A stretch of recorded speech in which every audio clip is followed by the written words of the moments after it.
দেশীয় semiconductor chip ডিজাইনের ক্ষেত্রে নতুন মাইলফলক অর্জন করেছে বাংলাদেশ প্রকৌশল বিশ্ববিদ্যালয় বুয়েট। প্রতিষ্ঠানটির তড়িৎ ও ইলেকট্রনিক কৌশল বিভাগ শতভাগ ওপেন সোর্স প্রযুক্তি নির্ভর 32 বিট প্রগতি V1 প্রসেসরের সফল নকশা তৈরি করেছে। এর মাধ্যমে বাংলাদেশের নিজস্ব সেমিকন্ডাক্টর চিপ ডিজাইনের যুগে প্রবেশের সুযোগ তৈরি হলো বলে মত প্রযুক্তি বিশেষজ্ঞদের। বলা হয় তৈরি পোশাক শিল্পের পর সেমিকন্ডাক্টর হতে পারে বাংলাদেশের পরবর্তী প্রধান রপ্তানি খাত। সেই ধাপে বড় সাফল্য দেখালো বাংলাদেশ প্রকৌশল বিশ্ববিদ্যালয় বুয়েট। গত জুলাই মাসে বিশ্ববিদ্যালয়ের ইলেকট্রিক্যাল অ্যান্ড ইলেকট্রনিক ইঞ্জিনিয়ারিং বিভাগ শতভাগ open source 32 bit RISC-V processor প্রগতি V1 এর সফল টেপ আউট সম্পন্ন করেছে। প্রকল্পটি পরিচালনা করেন ডক্টর ABM হারুনুর রশিদ এবং কারিগরি কাজ করেন স্নাতক পর্যায়ের শিক্ষার্থী খালেদ হোসেন ও শেখ তারিফুল ইসলাম। প্রথমত যে এরকম ডিজাইন করতে আমাদের দুটো জিনিসের প্রয়োজন হয়। প্রথম জিনিসটা হচ্ছে একটা সফটওয়্যার, দ্বিতীয় আরেকটা জিনিস হচ্ছে PDK।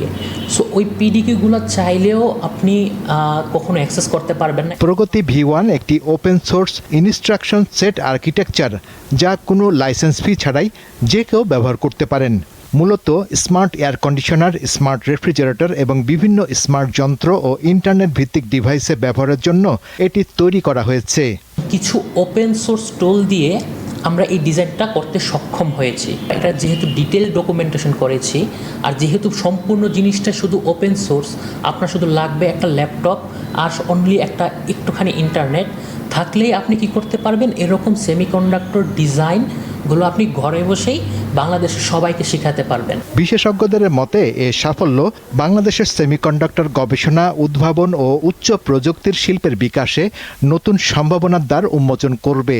একই সঙ্গে ভবিষ্যতে দেশীয় চিপ ডিজাইন ও উৎপাদনের সক্ষমতা বাড়াতেও গুরুত্বপূর্ণ ভূমিকা রাখবে। ডিজাইন বাংলাদেশ কোনো চিপ, আমরা মাইক্রোপ্রসেসর চিপ এটাই প্রথম যেটা আমরা তৈরি করে এনেছি, এবং আমাদের উদ্দেশ্য হচ্ছে বাংলাদেশের কনজিউমার ইলেকট্রনিক মার্কেটের এই চিপটা ব্যবহার করে স্মার্ট ইলেকট্রনিক পণ্য তৈরি করা। ইলেকট্রনিক কোম্পানিগুলো তাদের ডিজাইন ইজিলি আপনার টেইলরিং করতে পারবে, এফিশিয়েন্ট করতে পারবে। আমাদের মার্কেটটা কিন্তু এখন প্রায় $10 মিলিয়ন মতো রেভিনিউ। এটাকে আমরা যদি সঠিকভাবে করতে পারি, আগামী 5 বছরের মধ্যে অন্তত আমরা এটাকে $1 বিলিয়ন নিয়ে যেতে পারবো। এটাকে কমার্শিয়াল করার জন্য এখানে আসলে প্রাইভেট সেক্টর এবং একাডেমির সাথে যেরকম একটা সংযুক্তি দরকার, সেক্ষেত্রে সরকারেরও এক্ষেত্রে এগিয়ে আসতে হবে, এবং এইগুলি যাতে আমরা আমাদের এই যে স্কিলগুলো আছে এগুলো যাতে আমরা বিদেশে নিয়ে যেতে পারি, বিদেশের মার্কেটে নিয়ে যেতে পারি, সেই ব্যাপারেও আসলে সমন্বিত একটা উদ্যোগ গ্রহণ করতে হবে।